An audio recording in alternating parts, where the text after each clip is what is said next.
Hi everyone, I hope you're having a beautiful day. Today we're going to make one of my favorite things in the world, which is butter. Let me just tell you that making this butter was a whole trip. I was delusional enough to think that I was able to do it using no technology, but you will see that that won't run so well for me.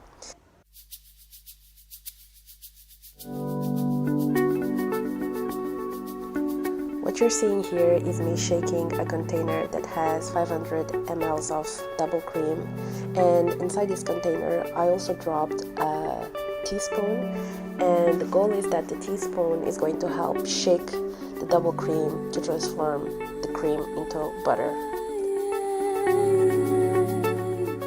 If you're willing to do butter using this method, just make sure that your arm game is on point. Mine clearly wasn't. After what felt like an eternity, I just had to come into my senses and just give up and rely on technology. If we have technology, it's for a reason. We have to use it. The whole point here is to keep mixing, to incorporate air into the cream, to separate the more fatty part of the cream from the liquid part of the cream. What you'll see is the cream gaining volume, as it does when you do whipping cream. But you just have to keep mixing until the solid part separates from the liquid part.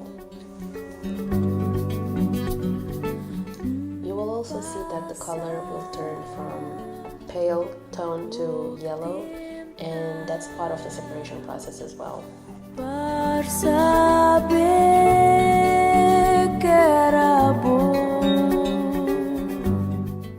At a certain point I went and grabbed a tablecloth because this mixing process was making a mess in my kitchen, and it helped a little bit.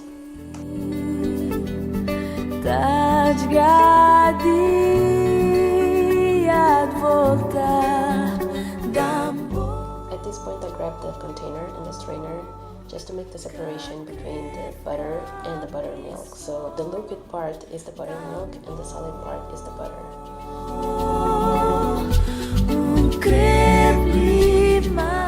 At this point, add water and ice to a bowl and drop the butter into that bowl.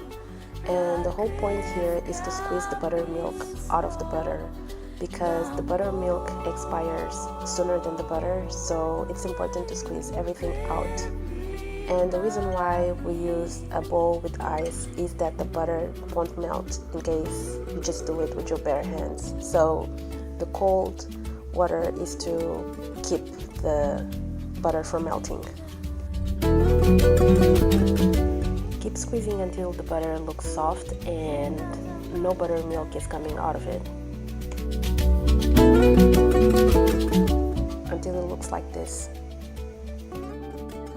This next step is entirely optional, only for those of us who like butter with salt. And here you just have to add table salt to the butter and keep mixing it until you reach the desired level of salt.